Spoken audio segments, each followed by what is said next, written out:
I say all the time, I've never asked anybody for money. I've never pitched a deal in my life. And so the question is, Jay, how do you get your deals funded if you're not pitching a deal? If you're a real estate investor and are wondering how to raise and leverage private money to make more profit on every deal, then you're in the right place.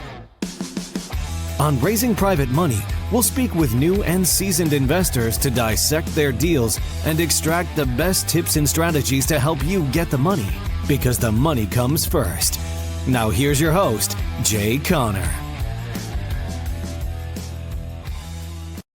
What's up, everybody? Welcome to the Good Wolf Project. I'm your host, Jerry Scarlato, and today's conversation is with Jay Conner.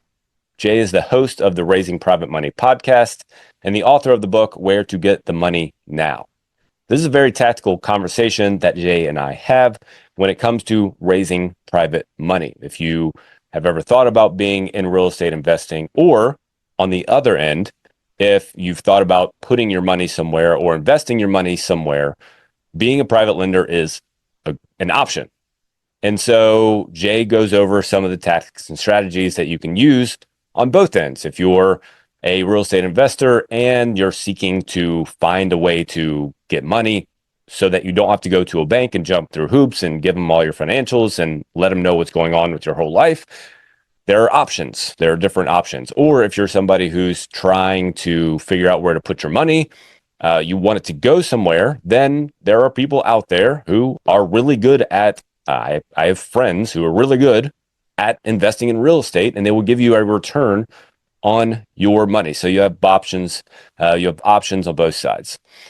We also go over how Jay has overcome certain struggles in his life. Of course, being in real estate, you have ups and downs. He went through the 2008 financial crisis, got his line of credit taken away from him, unbeknownst to him, until he made a phone call, had to do a big shift there. That's what got him into private lending. He also overcame a number of other things. And the main thing that he focuses on is not being a victim. Instead of reacting to events that happen to you, learn to respond to events that happen to you, become resilient, recognize that there are things that you can control, and it is up to you to control those things so that the outcome is dictated by you and not by some external event. So that's a big thing we talked about as well.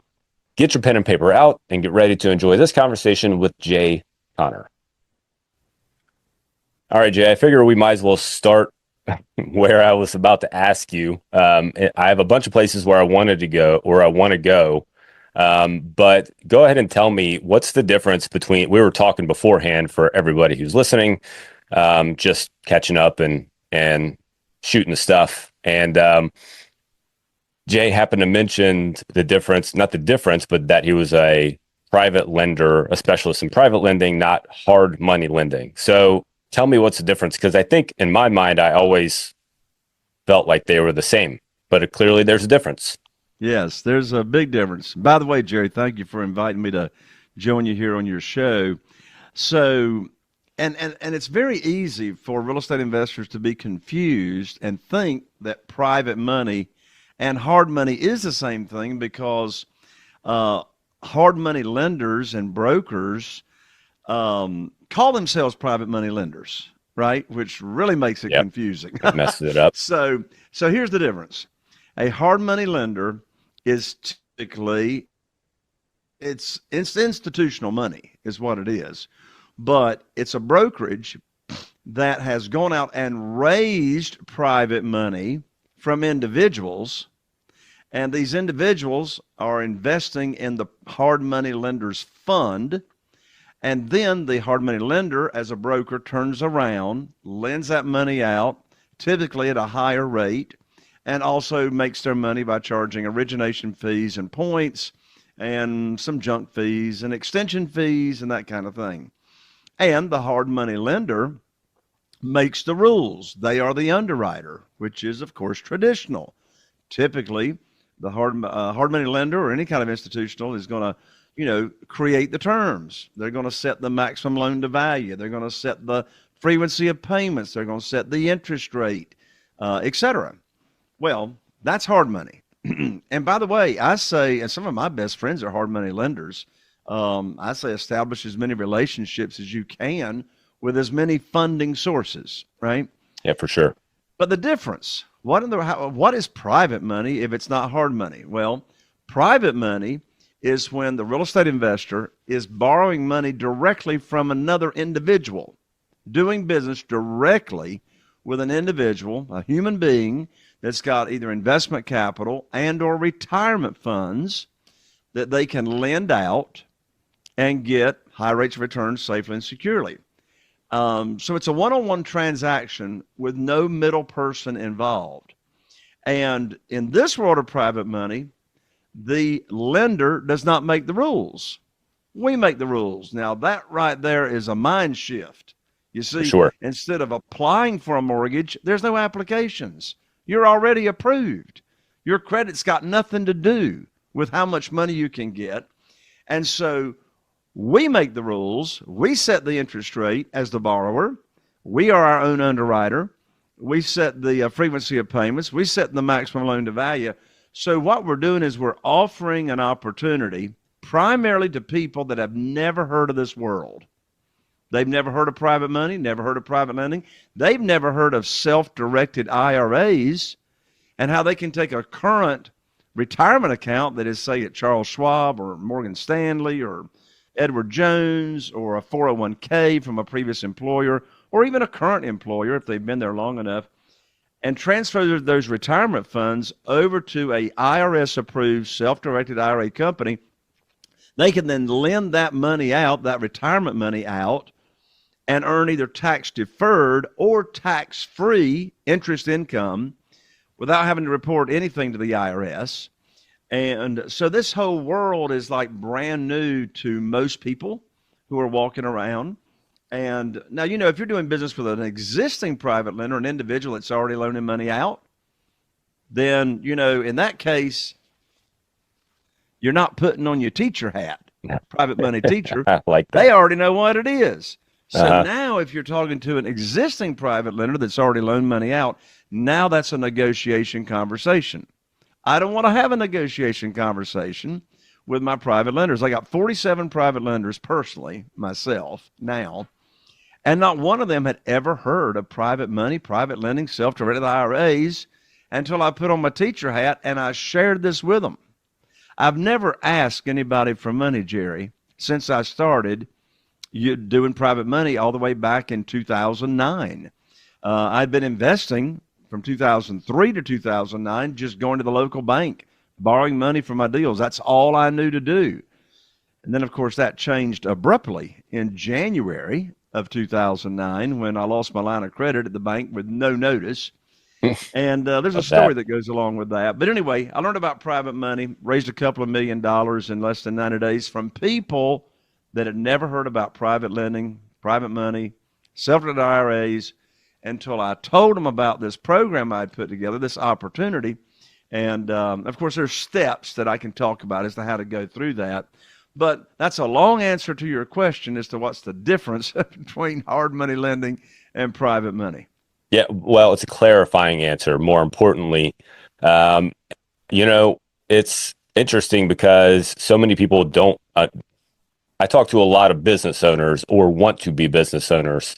I'll give you an example. There's a guy at the gym. He's only 25 years old. He's currently in real estate, but he works for a new home builder. And so he just sells their plots. He sells their home plots.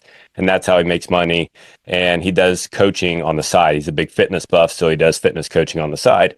And he's trying to figure out how to jump into his own thing. And I keep explaining, you're doing good in this real estate thing, but you're not building equity in anything. You're not going to see any long-term wealth development per se, even though you might be getting a good paycheck. You're basically building their dream. You're not building your dream.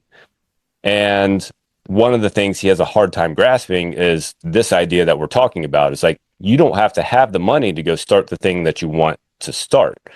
For me, for example, I'm currently trying to find a business to buy, which is somewhat similar to buying a house to buy. It's a little more intricate because there's more pieces and parts and so on. But one of the only avenue I can use right now is having another person to help me buy the business, because I don't have the cash to go buy it. And I know that if I go to the bank is going to make me jump through 30,000 hoops. And then at the end of the day, if they accept me, it's going to be some whatever terms that they want it to be, like you're talking about, which can be fine and that can be okay, but it just becomes more of a pain and a hassle. But why would someone want to use, I think I know the answer, but why would someone want to use a hard lender versus a bank? You mean use a private lender versus a bank? A hard money lender. So you explain. Okay. So I can tell you a long list of reasons why to use private money instead of hard money. The private I get. Yeah. Why would you want to use a hard money lender instead of a bank? Yeah. So with a hard money lender, excuse me, typically they're going to close quicker than a local bank. A lot of hard money lenders do tabletop appraisals, so you don't have to wait for, the appraisal to be done. They can do that on their desk. They're going to pull your credit. So your credit needs to be, okay. But they're not going to ask for financial statements. A bank's going to ask for financial statements. Hard money lender rates are pretty high. They're going to be higher than a bank, probably. They're going to be higher than a bank, but it's just another avenue of access to capital without having to jump through as many hoops as a traditional bank is going to make you jump through. So you're paying for speed, kind of. You're paying for speed and, not having to reveal all of your personal financial information. Because, a lot of entrepreneurs on paper, they ain't making no money. Right? Facts. The bank wants to see a profit and wants to see you paying the IRS, right? Which, if you owe the IRS, you should pay them, right? But of course, in this world of real estate, there's just lots of tax write-offs that are available. Yeah, and I'm actually dealing with that one company that I finally set aside. I dug into their last 10 years of financials and so on and so forth, and sure enough, they weren't making any money until the last year and a half, when it seems like they decided to sell the business. They finally straightened out their financials to make it look like they were making money, and now they're kind of paying for it because it's taking them longer to sell the business than they want, and they're not going to be able to sell it for as much as they were asking. So, lesson learned for entrepreneurs out there for sure. I get it, because you're trying to lower your tax burden as much as you can. But at the end of the day, my dad always told me, if you ain't paying enough taxes, or if you ain't paying a lot of taxes, you ain't making enough money. So you gotta decide. So speaking of money, I heard one of your recent interviews on another podcast, and you told this story about how you changed your relationship with money a couple times in your life. Tell me that story. Well, I have so many stories. I'm trying to remember which. Can you clue me in as to which one that was? Gotta love that. Yeah, I guess I understand as well. As Dad will always say, I got a lot back in this hard drive, and it just kind of sits there until I have to pull it out. So can you help me pull it out? You mentioned that whenever you chose to go after things for the sake of making money, typically things didn't work out well. I know exactly what you're talking about. So yeah, I'm glad to share that. So yeah, my relationship regarding what you're talking about, my relationship with money really changed. This was back in my 20s. So I have the entrepreneurial spirit. Excuse me. I've got the entrepreneurial spirit, shiny object syndrome, of course. Yeah. And you probably know all about that. And, squirrel brain, et cetera. And so when I was in my 20s, when the MLM multi-level marketing opportunities would come along, and I would see the money, right, that they presented. Well, every time, Jerry, that I got involved in an opportunity or a venture, and the only reason I was involved was to make the money, I failed miserably. I never even got off of square one.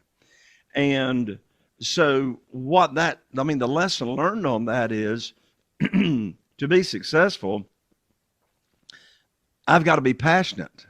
I got to be passionate. I got to be excited. I got to want to get out of bed in the morning because I can't wait to go do whatever it is that I'm doing. And, what kind of impact am I making on other people? How am I serving other people? What am I doing on purpose to make a difference in other people's lives? And, in business, we're problem solvers. If there wasn't a problem, then we wouldn't have a service to try to help fix that problem or make someone's life better or to help get them out of pain. As a real estate investor, we're serving people all the time. Most of the houses that we buy, either the property is in distress or the owner's in distress, financial stress, and we're help solve a problem there. In my coaching business, where I work with other real estate investors and show them and help them raise hundreds of thousands of dollars and millions of dollars in private money for their real estate deals, that's a service that I'm providing that is really changing their lives. And even when it comes to private money and borrowing private money, the people ask me all the time, Jay, how do you get started raising private money? I'll say, well, I'll tell you how you get started. You got to own the real estate between your ears first before you can own real estate out here. And so we're not asking, begging, chasing, persuading, trying to talk any new potential private lender into loaning us money. We simply shared this program, how they can earn high rates of return safely and securely. It's not unsecured promissory notes. All the notes all the money we borrow is backed by the real estate that we're purchasing. Well, so what I came to find out very, very quickly is that we're impacting these individuals' lives that become private lenders. We've gotten thank you notes over the years from elderly couples that have said, you have changed our retirement years. We've been able to go and travel and see our grandkids anytime we want to.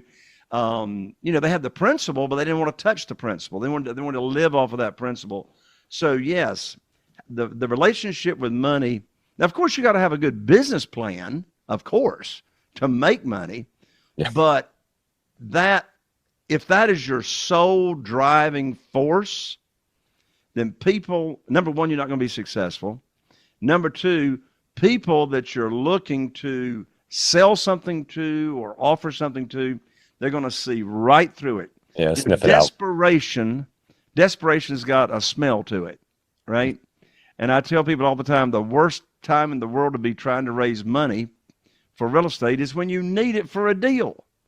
I mean, that makes no sense to me. Jerry, I'm gonna take a little risk here. All right, I'm gonna take a little risk, and I'm gonna ask you if you have ever heard someone on the stage or platform that is teaching real estate investing.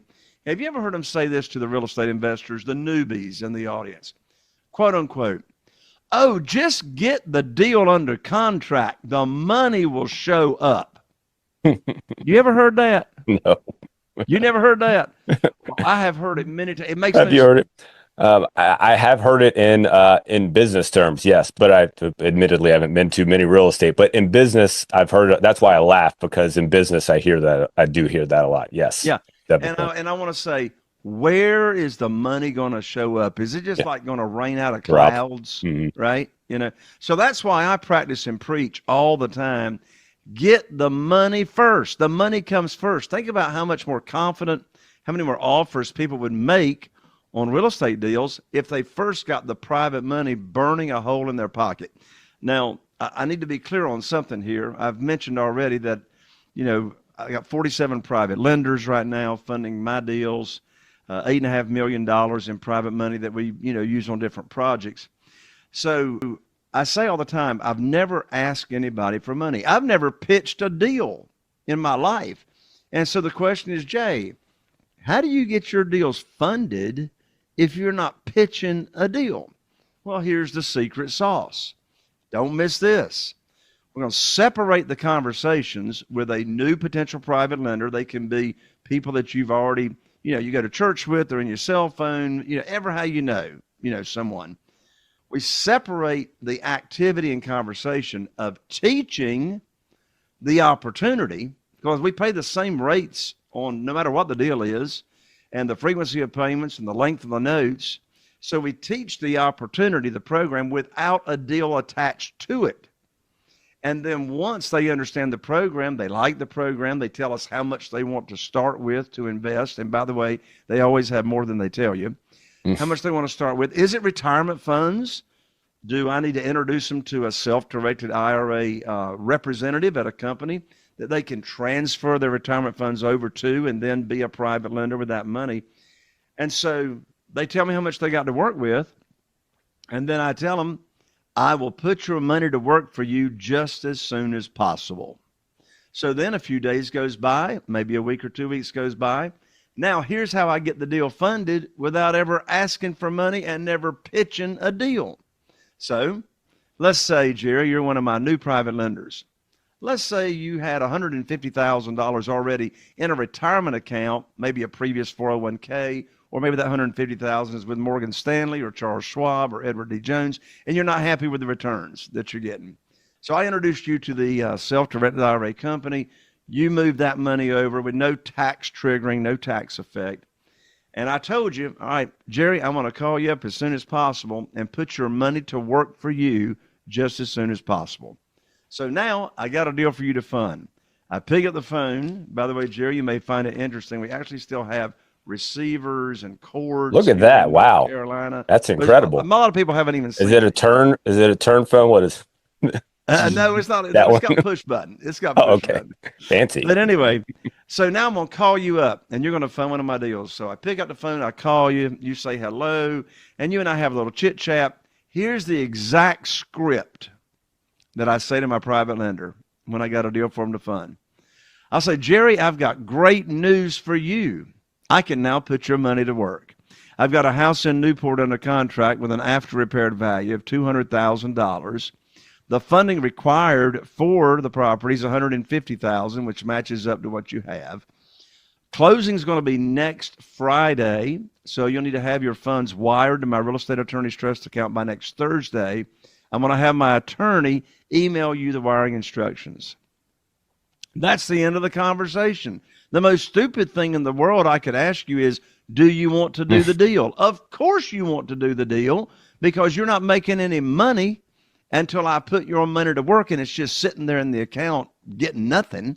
And I'm not going to bring a deal to you to fund unless it matches the criteria of the program that I already taught you. And so I'm ethically bound to put your money to work. And so that's it. It's that simple. Call them up. Great news. The after repaired value, the community where it's located, they could care less what the physical address is. The funding required that you're going to borrow, when closing is, wiring instructions are coming. It's that simple.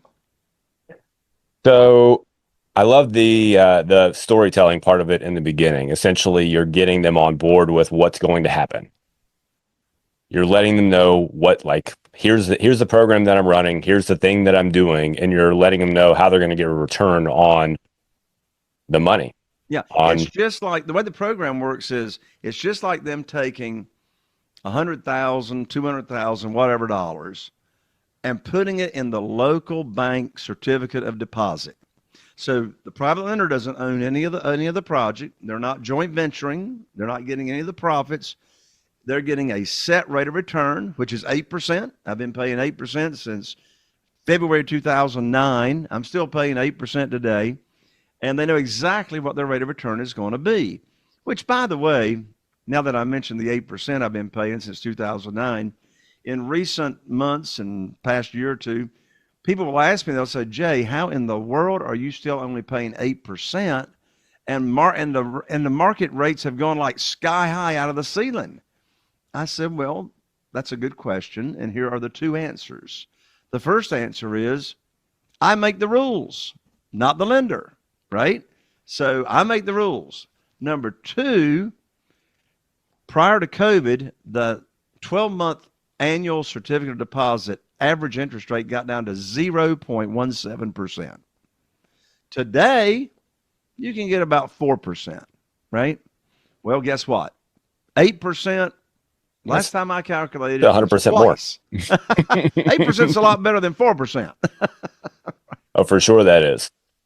So I'm assuming the person that you're trying to go after is not the right way to put that, Jerry. The person that you're trying to tell a story to and help understand how you can help them with their money is not previously been a private lender. Correct. Because generally that person is going to want to set the rules. Well, it's going to be a negotiation conversation. Yeah. Right? They already know this world of private money. Yeah. Right? Now, you can do business with existing private lenders, but most of them are not going to be happy with 8% because they've already been spoiled getting 11 or 12. 11 or 12, yeah. You know, and points, right? In this world of private money, there are no points. There are no origination. I've never paid a point origination fee to a private lender. And so that's why we expose this opportunity. Most people walking around have never heard of private money, private lending. They've never heard of self-directed IRAs and how they can transfer current retirement funds over to a self-directed IRA company and be a private lender, right? Yeah. And earn tax-deferred or tax-free income. So you keep mentioning 2009, and that's when you switch from lending from institutionalized lending to private lending. Correct. I think we all know what happened in 2008 to cause that, but go over that time frame for me. Sure. Well, and in this story of what happened, there's some very, very important lessons, takeaways. So, as I said, in 2003, my wife, Carol Joy, and I, we started investing in single-family houses in 2003 in two little counties here in eastern North Carolina. And by the way, our total target market's only 40,000 people. We only do 2 to 3 deals a month. Average profits are $82,000 per deal. I don't share that to brag at all. I share that to make a point. And that is an argument to be made to dominate a small market and be a big fish in a small pond instead of competing with all those other real estate investors in highly populated areas. You know, if you're in a big city, go out in the suburbs or whatever. Anyway, I digress. And the business has been great to us. We've rehabbed over 500 houses, since we've been doing this. But anyway, back to the funding. From 2003 until January of 2009, that's all I knew to do. Go to the bank, get on my hands and knees, put my hands underneath my chin, raise my skirt up for them to look at my personal assets, give me a colonoscopy, pull my credit. That's all I knew to do. Right? Mm-hmm. And that worked okay. For those first 6 years. Well, I was sitting here at my desk in January 2009, and I've been doing business with the same bank for 6 years. My banker's name was Steve, and I had 2 houses under contract that represented over $100,000 in potential profit. And I called up Steve, and this conversation that I thought I was going to have with Steve, I'd had many times over 6 years. So I called up Steve. We had our pleasantries. I went to telling him about these 2 deals under contract, the funding, that I needed for these 2 deals. And I learned like that in that conversation that the bank had closed my line of credit with no notice to me. I mean, that'd been nice to know, right? I mean, yes. This was back when you paid earnest money, you couldn't get it back. And so anyway, I said, Steve, what in the world are you telling me that my line of credit is closed? I said, we've had a great relationship for 6 years, always make my payments. I've still got a great credit score. What's the problem? He said, Jay, don't you know there's a global financial crisis going on right now? I said, no, but you just gave me a financial crisis. I don't have a way to fund my 2 deals. And so anyway, I hung up the phone. And I sat here at my desk for a moment, and I want to share with your audience, Jerry, a very, very powerful question that I asked myself right after that phone call with Steve. And this question I'm going to share will help fix any problem. And by the way, these people running around saying, oh, you don't have a problem, you got an opportunity. I want to throw up. I didn't have an opportunity. I had a problem. Now, the problem might turn into an opportunity, but at that moment in time, it's a problem, right? So I asked myself this question, and this question will help fix any problem anybody's got. I don't care if it's health, relationships, financial, career, whatever it is. Here's the question I asked myself. I said, Jay, now this is right after I hung up the phone with the banker and I've gotten cut off from the bank. And the bank, and I asked myself, I said, Jay, who, there you go, who do you know that can help you with your problem? I immediately thought of my good friend, Jeff Blankenship. In fact, Carol Joy and I just saw Jeff and his wife and 4 kids this past weekend at an a cappella gospel singing event. Anyway, this was 2009. I called up Jeff. He was investing in real estate, single-family houses at the time in Greensboro, North Carolina. I called him up after our pleasantries. I told him about my conversation that I just had with my banker. And Jeff sort of giggled and he says, well, Jay, welcome to the club. I said, what club is that? He said, the club of having the bank shut down your line of credit. The bank shut down my line of credit last week. I said, well, Jeff, how are you going to get your real estate deals funded? And he said, well, have you ever heard of private money? And I said, no. He says, have you heard of self-directed IRAs and how individuals can loan money out from their retirement accounts and truly self-direct their investments? I said, no, I've never heard of that. And so he told me about it. I hung up the phone and I started studying private money. And so I decided I'm not going to be begging, chasing, selling, trying to persuade anybody to give me money. I'm going to do what? I'm going to put an opportunity together and I'm going to put on my teacher hat and I'm going to go about teaching people what private money is in this opportunity. And so I did that. I decided what interest rate I'm going to pay, no matter what the deal is or who the private lender is, and how they can get their money back in case of an emergency. That's called a 90-day call option that I put in the promissory notes. And so here's how I started. I started when I got my program put together, which didn't take me long. I started attracting the money without asking anybody for money. It was on Wednesday night at 7:30. Carol Joy and I have been members of the Morehead City Church of Christ at 209 Barber Road since 1988. And so we were going to Bible study on Wednesday night, and I walked into the foyer, and I was looking for Wayne. Wayne and I had known each other for some time. And I walked up to Wayne, and I said, Wayne, I'd like to visit with you about something confidential after Bible study tonight. And he said, sure. So we got together after Bible study, went down to the nursery in the church building, shut the door, and here's exactly what I said to Wayne. I said, Wayne, you know everybody in this town. And he did. He was the original Zenith television dealer in Morehead City, North Carolina. Now, if you don't know who the Zenith television dealer was, that's because you're too young to remember life before Walmart came to town. You bought your TVs from the Zenith dealer. He'd actually finance it for you. He repairs your TVs, all that stuff. Well, he had put a TV in just about everybody's house in this town over the years. So here's exactly what I said to Wayne. I said, Wayne, you know everybody in this town. And I said, Wayne, I need your help. Woo, there's a magic phrase right there. I said, Wayne, I need your help. I said, I've now opened up my real estate investing business by referral only. And I'm now paying insane high rates of return to my investors that invest with me in my deals. And I said, Wayne, when you run across somebody that is complaining about, the low certificate of deposit rates in the local bank, or they're complaining about the volatility of the stock market, would you refer them to me and I'll tell them about my program that I have?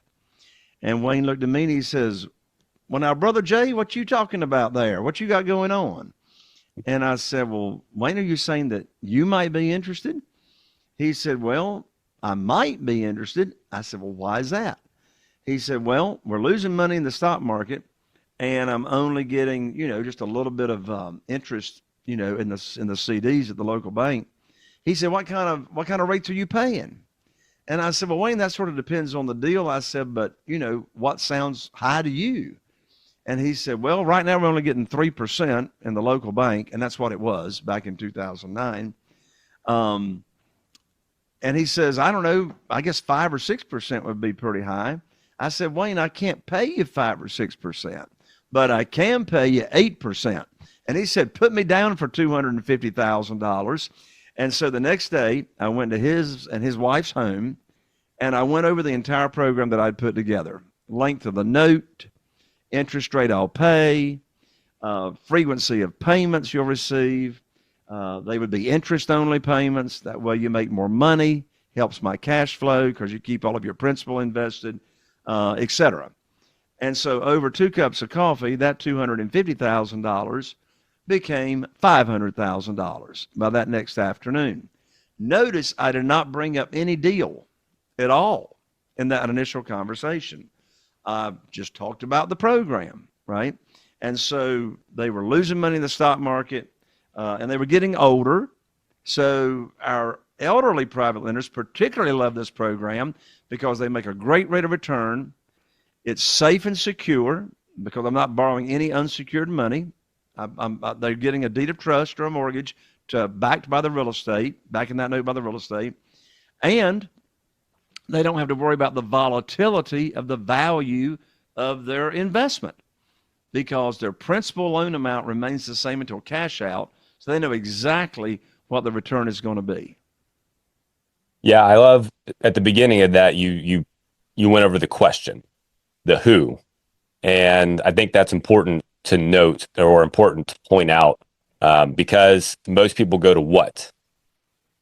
I think that's the big distinction there. And that's the big mindset shift there is instead of going directly to what do I need to do next, you go to who do I know or who can I reach out to or who, whatever the follow-up of the question is. Mm-hmm. And that actually will allow you to expedite the problem. Absolutely.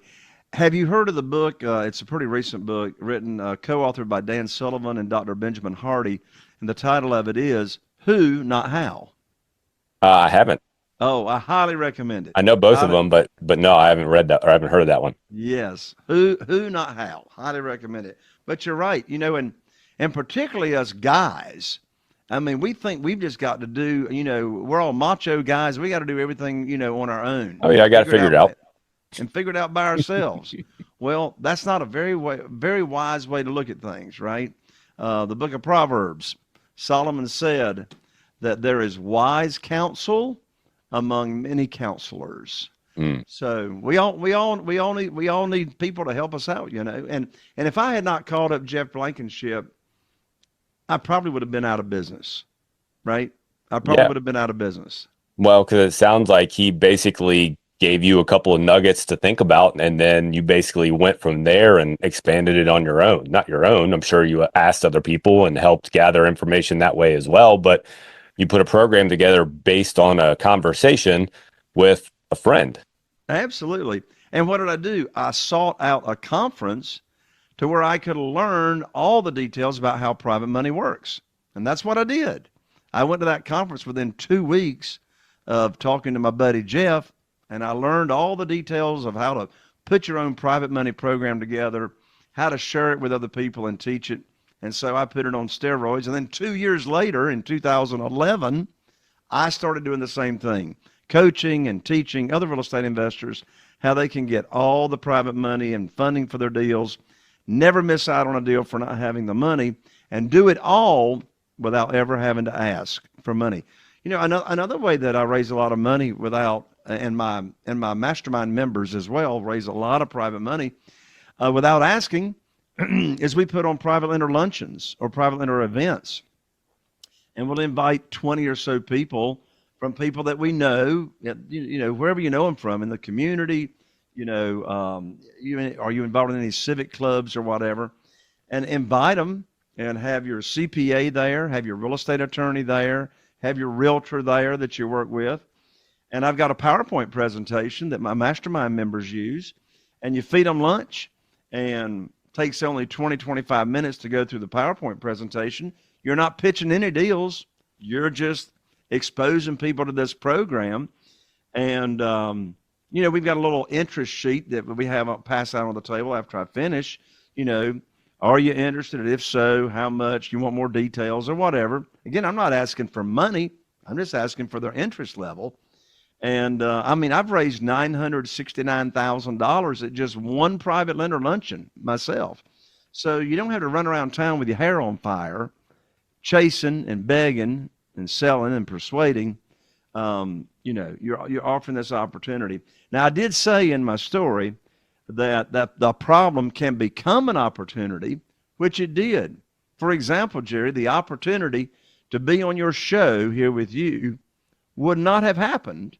It would not have happened unless I had been cut off from the bank and I had to find a better way. I learned a really, really important formula and mindset from Jack Canfield. Jack Canfield is the co-author with Mark Victor Hansen of the Chicken Soup for the Soul series of books that were very, very popular, 20, 30 years ago. There's a chicken soul. There's a chicken soup for every kind of soul out there. They've written a book about it. But anyway, I went to one of his conferences, and he's got a book out. It's called The Success Principles. 69 success principles are in the book. And his very first principle in the book is take 100% responsibility for everything that happens in your life, whether you had created it or you didn't. So, and he gave this formula that I just found just mind-boggling and makes so much sense. The formula on taking 100% responsibility and actually being in charge of your own destiny is a formula that is E plus R equals O. And the E stands for the event that happened in your life, whether you attracted it or you didn't. The event plus R, which is your response to that event, equals the outcome, equals what are you experiencing in life or what are you going to experience. Now, unfortunately, most people walking around are living by a different formula. Most people walking around are living by the formula E equals O. The event, whatever happened, equals the outcome. Well, that's called victim mentality. That's victim mentality. Very pervasive. Instead of victor mentality. So here's the beautiful thing. You get to choose whatever response you want to choose to respond to the event that happened in your life. For example, let's use what happened to me. I call up the bank. I find out I'm cut off from the bank. I didn't cause that. I had great credit, made my payments on time. I kept my end of the bargain, but it was because of the global financial crisis that I got cut off, right? So I had all kinds of responses I could choose to do. Well, I could choose to do nothing, which would be victim mentality, or worse, go home, put my tail in between my legs, and go sit in the corner and eat a bag of Cheetos, and try to escape some kind of way, or respond with asking the question, who can help me with my problem, and being proactive. So again, this formula I just found so fascinating as to really you're able to be in charge of your destiny by changing the response to whatever event is going on in your life. Respond, don't react. I think a lot of people let themselves just react to a situation as well, and that's where that generally it's a fight. You don't fight for it. You're either flying away or you're freeze is the other one. So you're fight or flight. Yeah, and then freeze is actually the third option. Most people freeze or people fly away from whatever that event is, and that's why they have the outcomes that they have in their life, and then they look at that and they think that that's just the way that life is. Exactly. Is that something that you've had? I'm assuming at some point you started to shift your mindset toward that, or is that something that you feel like has been a big part of your mindset for a lot of your life? One attribute that successful real estate investors, or anybody that's successful in any kind of business, one characteristic that you must have is resiliency.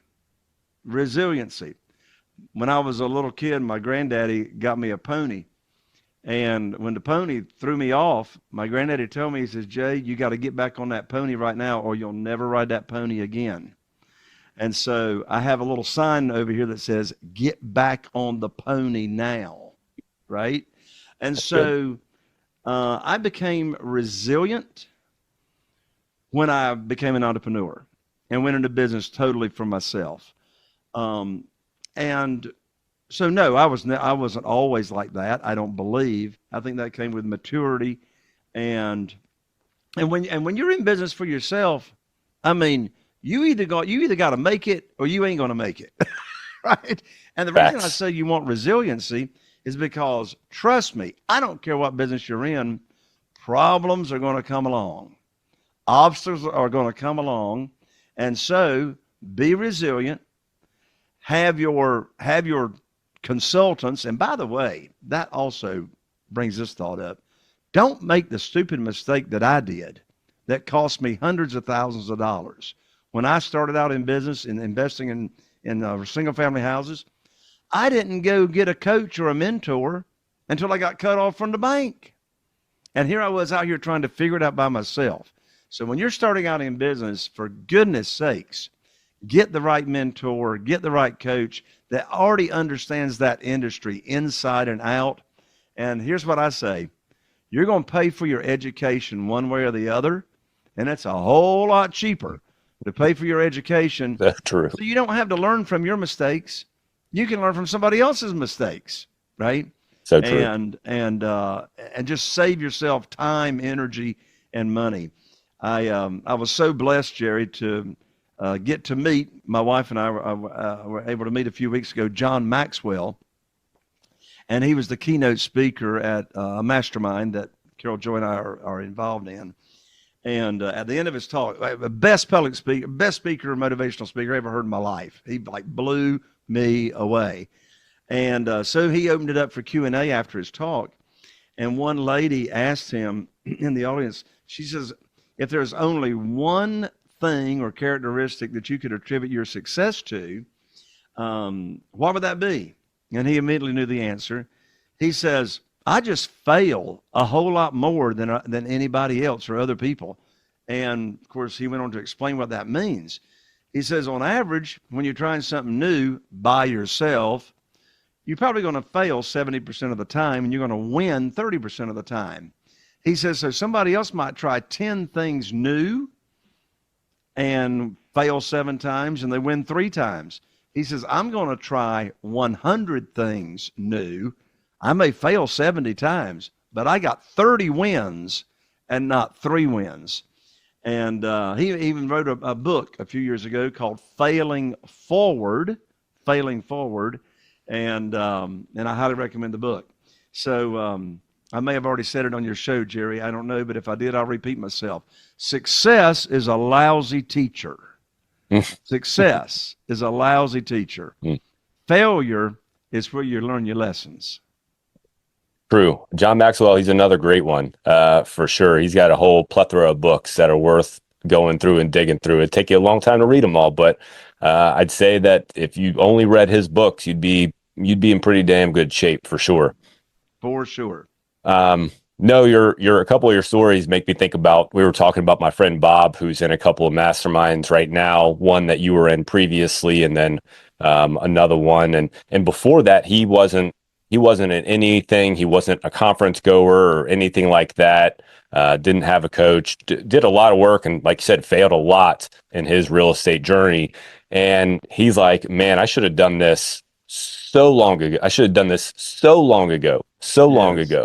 After all the people that he's met and all the coaching that he's gotten from just the people there in the group, like not even direct coaching that he's paying for, like someone to help, like people that are willing to just help and, help problem solve and give you ideas and so on and so forth. That's what happens when you surround yourself with like-minded people. Absolutely. And Napoleon Hill gets credit for coining the phrase, the mastermind, right? And Carol Joy and I have been in many mastermind groups over the years, and they are the most beneficial for, getting you there faster, because what got you here today will not get you there tomorrow. Very true. Well, and I'd say that a lot of it is because everyone who's there, they all want to do something. They're all trying to make stuff happen. And so they all are ambitious. They're all trying to accomplish something. So they're not going to sit around and twiddle their thumbs. They paid money. They're going to show up and they're going to give their best. And then they want to make connections and they want to be around people that want to do the same thing. So that's why those kinds of things have such a big impact. Absolutely. Jay, I appreciate you, man. A lot of good stuff in there, most definitely. I feel like we could just keep going on and on with the stories, especially. But where can people find you if they want to find out more? Sure. So 2 ways that I'm going to give out 3 ways to find out more about getting private money. First of all, I recently wrote a book, and this is not an ebook. This is actually a book that is called Where to Get the Money Now. Where to Get the Money Now. And the subtitle is How and Where to Get Money for Your Real Estate Deals Without Relying on Traditional or Hard Money Lenders. Now, you can spend $20 on Amazon and get it, but don't spend $20. Just get the book for free. Well, how do you get it for free? Go to www.jayconner, and I'm an ER, not an OR. So go to www.jayconner.com/book. I'll autograph it. I'll send it to you. 3-day delivery, United States Postal Service. Just covers shipping, and the book is free. I'll ship it right out to you. And it goes into the exact program that I teach my new private lenders. And you can copy that and just model it and use it. So there's the book, jayconner.com/book. And then I just recently recorded, Jerry, my new private money challenge. And so it's a series of 7 videos that are only about 15 to 20 minutes long. And I go into all the details of private money, etc. And you can enroll in the Private Money Challenge at www.privatemoneychallenge.com. Again, that's www.privatemoneychallenge.com. You'll get the first video as soon as you enroll in your email box. And then the next 6 days at 9 a.m. in the morning, you'll get each subsequent video. We'll have a lot of fun. I'm engaging with you right there on the videos, and you'll learn how to raise private money. And then the third way is come join me on my podcast. So I'm now in my 8th year of my podcast, which is called Raising Private Money. Imagine that. So whatever your favorite platform is, Spotify, iTunes, whatever, just search for Raising Private Money with Jay Conner. You probably need to put that in there to find it. And I have 2 shows a week. I release them early Monday morning and Thursday mornings. And I'm always interviewing amazing people as to how they have already gone about raising private money, their favorite methods, how they go about it, and etc. So the book, I'll autograph it, love to ship it, privatemoneychallenge.com, and on podcast, Raising Private Money. Very good, Jay. I'll put all that in the description as well and make it easy for everybody to get to. So thanks so much, brother. I appreciate your time, appreciate your energy, and definitely appreciate your knowledge. Jerry, thank you so much for having me come on. Let's get back together again. In the meantime, God bless. Till next time. Are you feeling inspired by the knowledge you gained in this episode? Then head over to jayconner.com/moneyguide. That's jayconner.com/moneyguide and download your free guide that shares 7 reasons why private money will skyrocket your real estate investing business right now. Again, that's jayconner.com/moneyguide to get your free guide. We'll see you next time on Raising Private Money with Jay Conner.